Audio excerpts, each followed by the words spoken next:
Então, meus queridos, hoje nós temos a companhia querida do nosso querido Ricardo Guimarães, trabalhador da nossa casa, companheiro nosso, sempre aqui conosco, trará o seu estudo.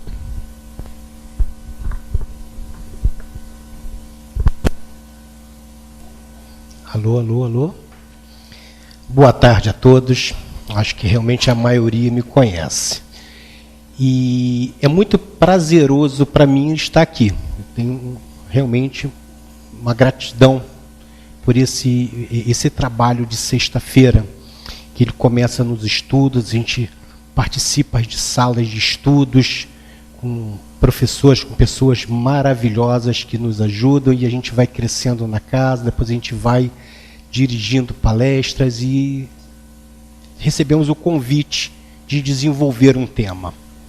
E quando eu recebi o tema do Afrânio, a primeira coisa que eu acho que toda pessoa que vai desenvolver um estudo, vai desenvolver alguma coisa, a primeira coisa que ele faz é correr no livro e ler o que ele vai ter que falar. E foi isso que eu fiz. Quando o Afrânio, por telefone, me fez o convite, ele me deu o tema, Livro dos Médios,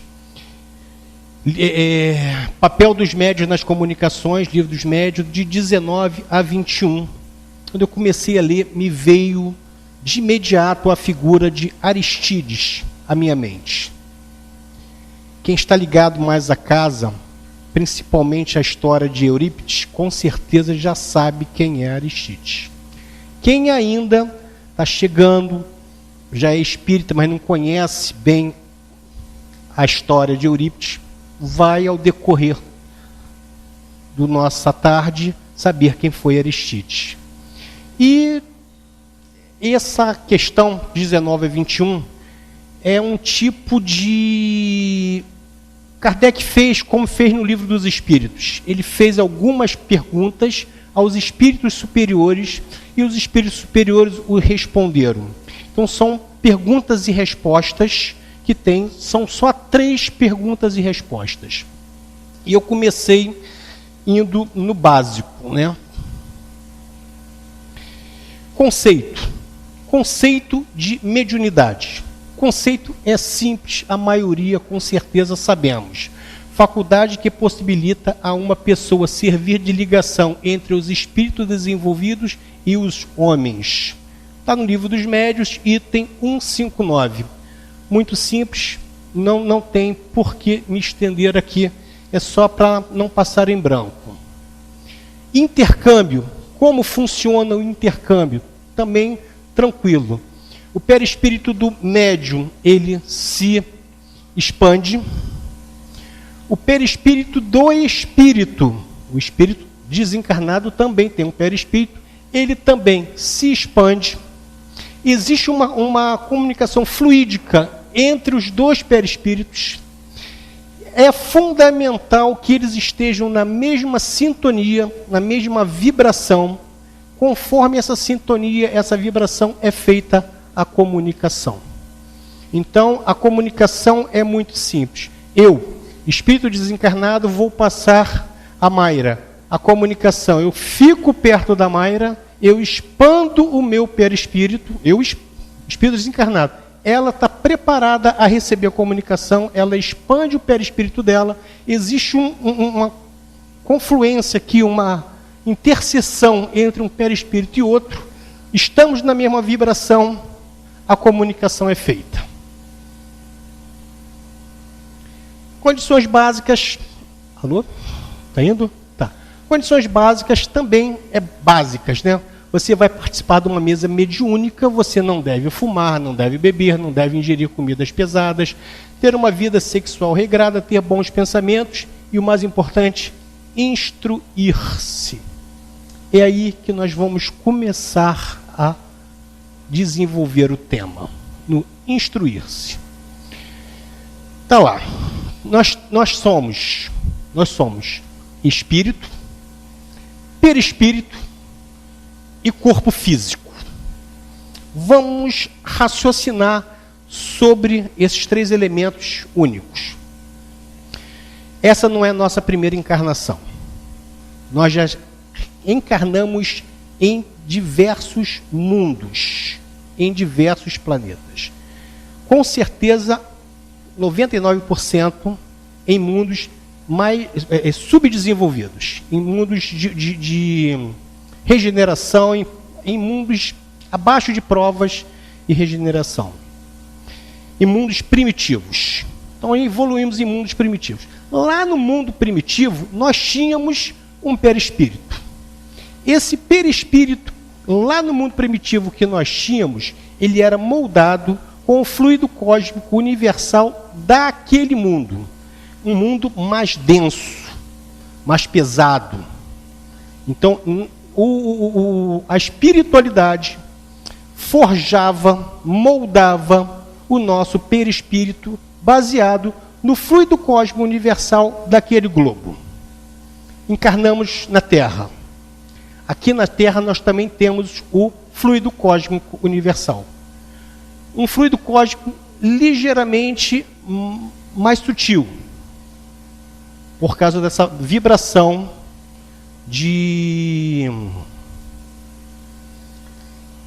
ligeiramente mais evoluída do mundo primitivo. O nosso perispírito, ele é formado pelo fluido cósmico universal que nós temos nesse globo. E com certeza nós vamos continuar evoluindo. Nós vamos passar a mundos de regeneração ou vamos mudar de globo mesmo, onde lá vão ter um fluido cósmico universal mais sutil ainda, onde o perispírito vai ser bem mais rarefeito. E essa escala do fluido cósmico, do perispírito bem denso até o perispírito quase rarefeito, é conforme a nossa evolução, é conforme a nossa reencarnação, é conforme o que nós reencarnamos. Então, o que eu quero chegar? Por que eu fiz essa explanação? Porque a única coisa que nós temos em comum a esses globos é o espírito. O espírito é o mesmo. Nós, quando fomos criados simples, lá na nossa criação, nós tínhamos o espírito. Nós fomos desenvolvendo, foi havendo uma evolução perispiritual, até chegarmos aqui e vamos passar. Mas o espírito é único. Se o espírito é único e se é no espírito que nós guardamos todas as nossas bagagens reencarnatórias, a nossa mente está no espírito e não no cérebro físico.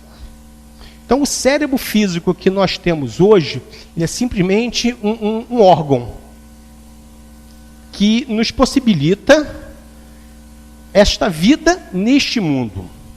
Mas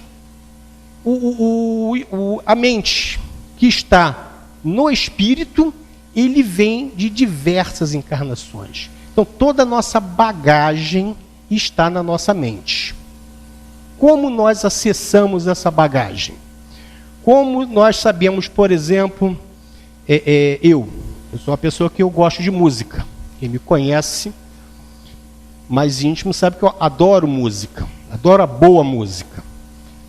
Só para ter uma ideia, às vezes eu fico em casa fazendo radiozinhas na web, rádios espíritas, com as músicas espíritas e faço diversas, porque eu gosto de música. Mas eu desafino em parabéns para você. Eu não consigo bater parabéns para você, que eu saio totalmente do compasso, do descompasso, não sei o que acontece. Então, alguma coisa tem. Mas eu gostar de música, provavelmente seja alguma coisa lá do passado. Outros gostam de pintura e não sabem pintar, ou às vezes sabem pintar, mas aquilo está bloqueado. Então, todas essas informações, elas são da mente de cada um. O que nós fomos em vidas passadas, do que nós aprendemos, o que nós estudamos, foi de vidas, está na mente, está no espírito. Então, nós somos espírito, perispírito e corpo. O corpo, aqui nascemos, aqui morremos. Viemos da água e vamos para o pó. O perispírito, ele é característica de cada um globo, conforme o fluido cósmico universal daquele globo que está. E o espírito é aquilo que perdura, aquilo que continua ao longo das reencarnações.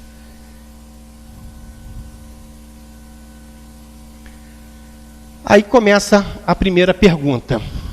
Poderia um médium muito pouco inteligente transmitir comunicações de ordem elevada? Se vocês prestarem atenção lá no primeiro slide, eu tenho que falar da questão 19, 20 e 21. Então, essa é a primeira questão. Foi aí que o Aristídeis me veio à mente. A resposta é essa. Sim. Pela mesma razão, porque um médium pode escrever numa língua que lhe seja desconhecida, a mediunidade propriamente dita independe da inteligência, bem como das qualidades morais. Está no livro dos médiuns. Aí que entra o Aristídeis. O Aristídeis, eu vou já adiantar outro slide. O Eurípides Barçanufo, quando se converteu ao espiritismo,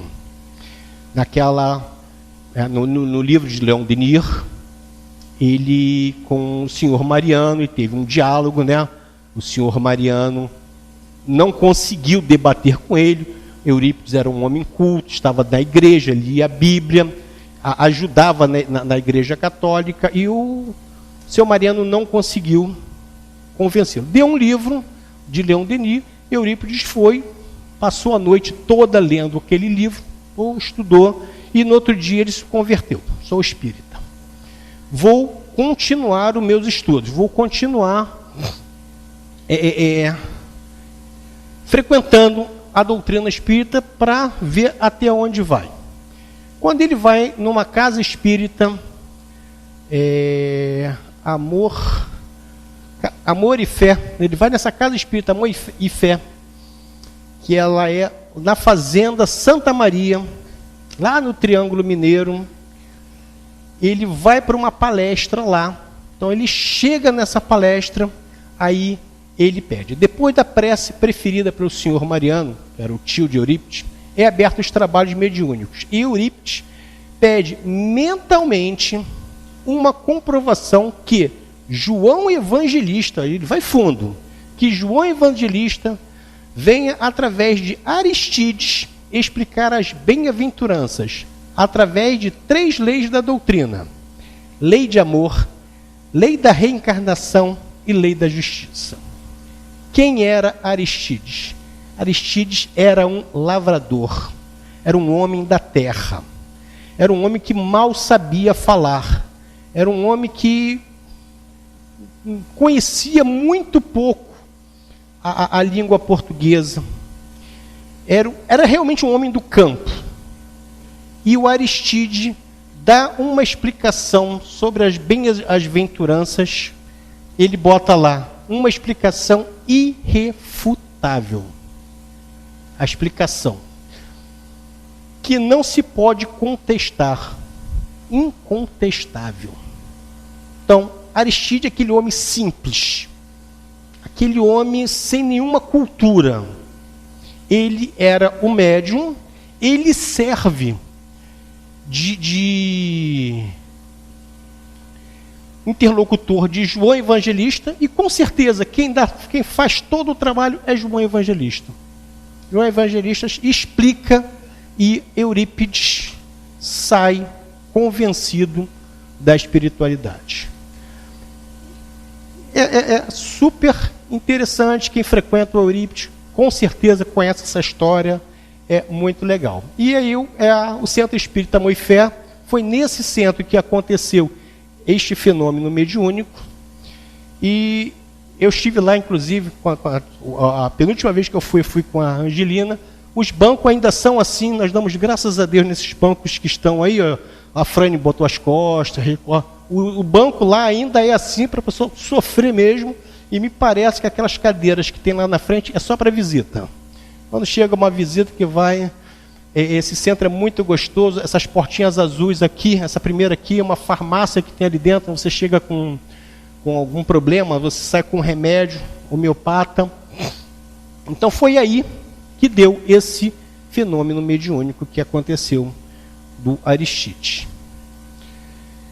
Tem o segundo caso, eu estava com ele escrito, eu preferi deletar e falar do segundo caso. O segundo caso aconteceu aqui, na casa de Eurípides, e me parece que é mais de um caso, porque eu conversei com mais de uma pessoa, e houve desencontro em termos do sexo da criança. Então eu acho que é mais de um, mas com certeza eu pessoalmente já escutei o Gilson, falecido Gilson, contar esse caso de uma criança que frequentava o Dona Meca. A criança frequentava o Dona Meca com dificuldades motoras. Quem conhece o Dona Meca sabe como são as crianças que tem lá. 1000 dificuldades motoras. Não consegue andar direito, não consegue se alimentar sozinha, quer cantar, quer fazer e não consegue. Então, aquelas crianças com dificuldade da coisa.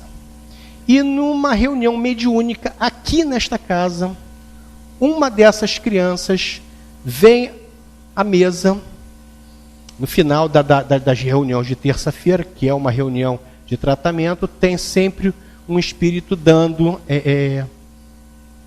uma comunicação. E essa criança vem e dá a seguinte mensagem, que ela entendia tudo o que acontecia, que as músicas que as tias queriam que elas cantassem, aquelas musiquinhas doutrinárias, elas conheciam todas, mas que o momento do corpo físico não permitia que ela cantasse, mas que ela entendia tudo que estava acontecendo com ela. E isso aconteceu em desdobramento. Esta criança estava em casa, desdobrou. Eu estou falando criança porque, se eu não me engano, o Gilson falava numa menina e eu conversei com outras pessoas e parece que era um menino. Então, deve ter sido 2 casos, porque o caso ele é verídico mesmo. E devido àquela encarnação, naquele momento, ela não conseguia acompanhar as músicas, não conseguia se alimentar, não tinha coordenação motora nenhuma. Mas a mente dela, a mente do espírito, estava perfeita. No espírito dela sabia até por que estava com aquela encarnação pagando os débitos que tinha que acontecer. Então, a importância de nós, quando lidamos com essas crianças super especiais, entender que elas estão naquele momento, passando por aquela encarnação, mas a mente dela é perfeita. Então esse é o segundo caso. E para descontrair, eu me lembrei também da jumenta de Balaão. Isso está em Números, capítulo 22, versículos de 28 até 30. Está no Velho Testamento. Eu acredito, eu não vou contestar se é verdade ou não é verdade, mas está na Bíblia. Os nossos irmãos evangélicos, para eles é verdade. Haroldo Dutra Dias, em uma palestra dele, ele fez um comentário que isso é uma figura de linguagem, como é o caso da baleia de Jonas, que Jonas nunca entrou numa baleia, mas é uma parábola do Velho Testamento. E a jumenta de Balaão também, aonde, entre aspas, Deus fala com Balaão através de uma jumenta. Isso pode, para mim, é uma figura de linguagem ou uma parábola, mas isso pode acontecer? Teoricamente pode. Se tiver médiuns de efeitos físicos próximo a esse acontecimento, aqueles médiuns poderiam manipular fluidos e fazer com que o som propagasse, vibrasse por intermédio de uma corda vocal qualquer ou de qualquer outro instrumento. Então, poderia acontecer? Poderia. Aconteceu? Não sei. Talvez não. Talvez sim. No Velho Testamento tem muitas passagens de efeitos. Quando eu uso a expressão Deus, entre aspas, que eu acho que para mim o Deus do Velho Testamento eram espíritos evoluídos que vinham auxiliar o homem a crescer.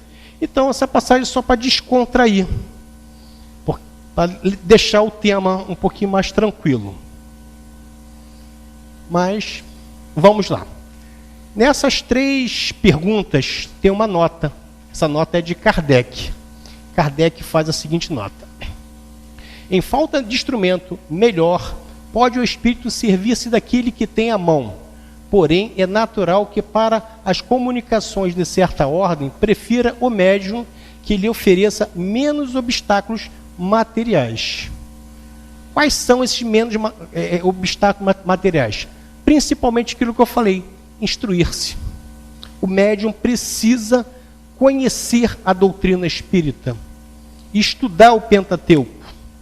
Não só a doutrina espírita, o médium, o ser humano em geral, ele precisa estudar mesmo. Fazer lá o primário, o ginásio, fazer uma faculdade, abrir os horizontes para facilitar a comunicação. Quando um médium tem um vocabulário mais amplo, tudo fica mais fácil para o espírito, que vai fazer a comunicação, que vai fazer aquele intercâmbio que eu comecei falando, da dilatação do perispírito, do espírito com a expansão do perispírito de quem vai receber a comunicação. Então, é fundamental instruir-se. Tem um lema, inclusive espírita, que diz: espíritas, instruir-se. Estude. É muito importante estudar em todos os âmbitos. E estudar a doutrina espírita para facilitar a comunicação.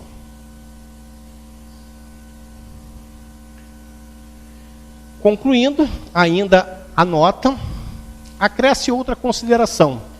O idiota, muitas vezes, só é pela imperfeição dos seus órgãos, podendo, entretanto, seu espírito ser mais adiantado do que julguem. Tens a prova disso em certas invocações de idiotas mortos ou vivos. Então, essa nota do Livro dos Espíritos, da questão 19. Kardec usa um termo pesado, idiota. Eu ia até trocar aquele termo, botar um termo mais sutil, mas eu preferi deixar, entre aspas, o que Kardec colocou, porque eu acho que na época era o que ele tinha em mãos. Mas o idiota hoje seriam espíritos, como ele bota aqui, idiotas mortos ou vivos, como foi o caso da menina que eu acabei de narrar, da criança, né? Vamos usar a expressão da criança, pelo desencontro de algumas informações, da criança que deu a comunicação aqui nesta sala. Ela estava viva, encarnada, dormindo, houve uma emancipação da alma, e ela, em desdobramento, deu a comunicação do estado mental dela. E isso pode acontecer com espíritos desencarnados. Tá? Por que eu frisei órgãos? Porque essas 3 questões estão muito ligadas à parte material da coisa, à parte física. Não aquele começo que eu fiz espiritual, onde eu entrei com os fundamentos da comunicação, mas com a parte dos órgãos. Por isso que eu frisei. Aí eu fui no Livro dos Espíritos. Eu fui me calçar para aquilo que eu vou falar agora. Então, na questão 369 do Livro dos Espíritos, Kardec pergunta aos espíritos: o livre exercício das faculdades da alma está subordinado ao desenvolvimento dos órgãos? A resposta é sim, claro. Mas os espíritos respondem: os órgãos são os instrumentos da manifestação das faculdades da alma, manifestações que se acha subordinada ao desenvolvimento e ao grau de perfeição dos órgãos, como a excelência de um trabalho ou está a ferramenta própria à sua execução. Então, é fundamental o órgão. O que seria o órgão aqui? O cérebro. O cérebro físico está em perfeito estado. Como? Instruindo, estudando, lendo, ampliando o horizonte, ampliando o vocabulário, facilitando a comunicação. A ferramenta é primordial. Pode um pedreiro chapar uma massa na parede com uma ferramenta inadequada? Não, não pode, não tem como. Pode um médico ouvir o coração de uma outra pessoa sem um instrumento adequado também? Não. Ele consegue dar um atendimento? Consegue, mas não fica direito, não fica perfeito.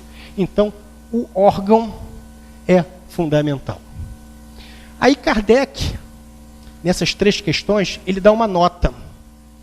E essa nota, ele refere a uma passagem que está na Revista Espírita. E eu vou ser sincero, eu não entendi nada. Eu não entendi nada. Eu achei desnecessário. Conversando com... Como é que eu vou explicar?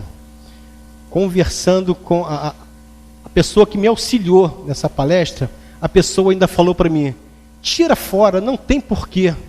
Eu até concordei, não tem porquê. Mas depois a ficha caiu. Kardec não ia botar uma nota sobre frenologia se não tivesse um porquê. E eu cheguei porquê que o Kardec coloca como referência a frenologia que está na Revista Espírita de junho de 1860, naquelas 3 questões dos livros dos médios. E o que é frenologia? É o estudo do caráter e das funções intelectuais do homem, segundo a conformação do crânio físico.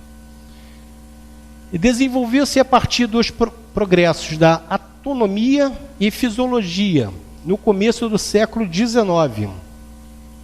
O fundador da frenologia foi Franz J. Gall. Estudou a anatomia do encéfalo, baseando-se nesses conhecimentos. Proclamou que as características mentais estavam associadas às características físicas. Eu falei, para que isso? Desnecessário. Mas o estudo é órgãos. Kardec frisa a importância do cérebro nessas 3 questões. Porque esse estudo ele é amplo, ele começa lá da questão 1, vai até não sei qual, mas esses 3 itens, o qual foi me passado, está relacionado à parte física, cérebro. E por que Kardec bota essa referência? E muito interessante que a frenologia tinha instrumentos para medir o diâmetro do cérebro. Ele achava que uma pessoa que gostava de música, um lado do cérebro crescia. E que todo mundo que gostava de música, o mesmo lado do cérebro crescia. E quem gostava de literatura, crescia outra parte do cérebro. E quem gostava de matemática, tinha uma outra parte do cérebro que também crescia. E ele criou aparelhos, ele media lá na Segunda Guerra Mundial, medindo lá o tamanho do cérebro, né? Tem lá os aparelhos. Ele mapeou o cérebro. E ali ainda tem até um... Mas, já na sua época, Gall já não tinha... os cientistas da época não apoiavam o que Gall falava. Achavam aquilo necessário. Mas foi a partir de Gall que houve o mapeamento do cérebro como nós conhecemos hoje. Então, aquele estudo preliminar físico da época, que ninguém concordou, foi o berço do mapeamento do estudo do cérebro. Eu me lembro, há alguns anos, tinha um artista da Rede Globo, ele era um galã, fazia uns papéis de galã, estava muito bem fisicamente, e ele reagiu a um assalto. Ele reagiu a um assalto e tomou um tiro na cabeça. E ele perdeu massa cerebral. A partir daquele momento ele entrou em coma, depois entrou em coma induzido, e ele perdeu as coordenações motoras, ele perdeu parte da fala, com muita fisioterapia, obrigado, com muita fisioterapia, ele conseguiu recuperar alguma coisa, mas ele nunca mais voltou ao que ele era do tempo de galã. Então, tudo está no cérebro. Se você sente uma dor de cabeça, essa dor de cabeça pode ser relacionada à sua visão. Essa mesma dor de cabeça pode ser um problema de fígado. Então, o nosso cérebro comanda todo o nosso corpo. E isso surgiu, esse estudo surgiu lá em Gall, por Gall. Ele, se eu não me engano, ele era alemão. Não sei se eu botei aí, mas ele era alemão. Então, Kardec bota essa referência porque foi daí que começa o estudo do cérebro. Ali tem, está pequeno, não dá para ler, mas tem o que se refere. Então, o estudo nasceu a partir dali.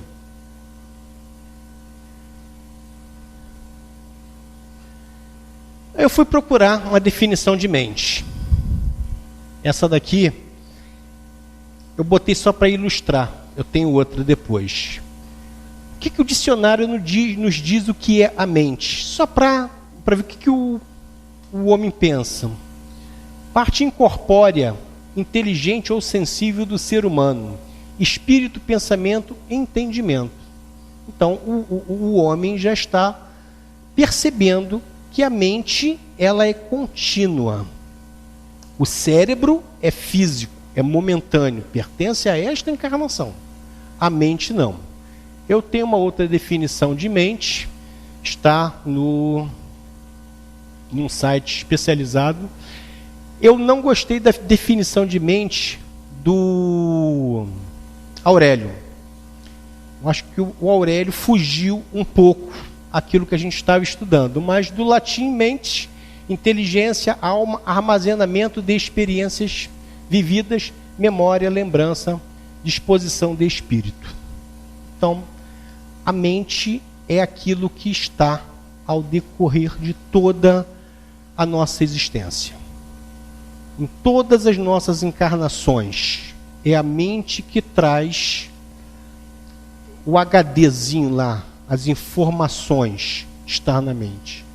E é na mente que o médium vai buscar experiências daquela vida ou de vidas passadas para falar, às vezes, em línguas que ele nunca estudou antes. Um espírito francês precisa dar uma comunicação a Mayra.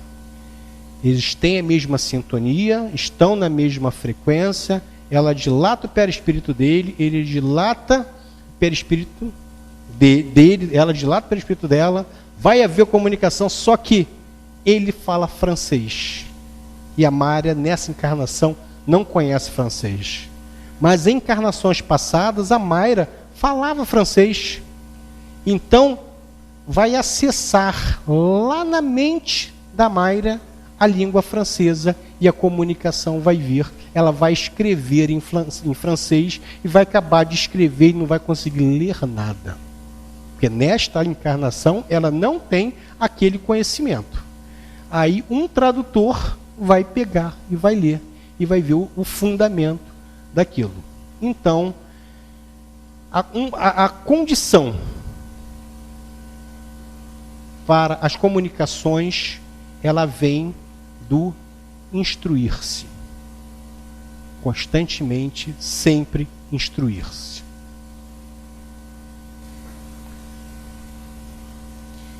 Quem pensa é o espírito, é a mente. O cérebro é apenas o instrumento, o órgão. Ok? Então, é por aí. Tentei uma foto, tenta imaginar que isso aí seria a mente espiritual, mas não é.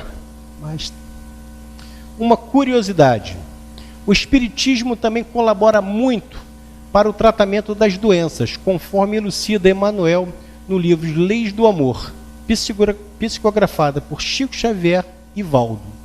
Então, num dos livros de Chico, A Lei do Amor, tem uma passagem, esse texto era muito grande, era muito extenso. Eu tentei até simplificar alguma coisa, mas eu não consegui. Mas pode ter certeza que Chico e Valdo falou, que por intermédio de Emmanuel, Emmanuel falou por intermédio de Chico que a doutrina espírita auxilia muito, porque por intermédio da doutrina espírita você consegue entender as doenças, você consegue entender o estado mental e cerebral de cada um. E continuando na nossa curiosidade, eu botei ali o bem de Alzheimer. Não botei o mal de Alzheimer porque eu acho que toda doença é um bem, nenhuma doença é um mal. Então, à sua esquerda nós temos um cérebro normal e à nossa direita tem um cérebro com Alzheimer. Foi grafado que o cérebro com Alzheimer, ele foi reduzido, ele diminuiu. Esse cérebro é físico.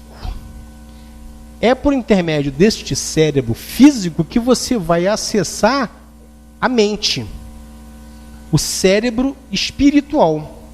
Se você tem dificuldades, está lesado parte desse cérebro, como aconteceu com o ator que eu acabei de narrar, no caso do ator, foi um tiro, foi uma bala que fez com que ele perdesse massa cerebral. Aqui acontece ao decorrer dos anos.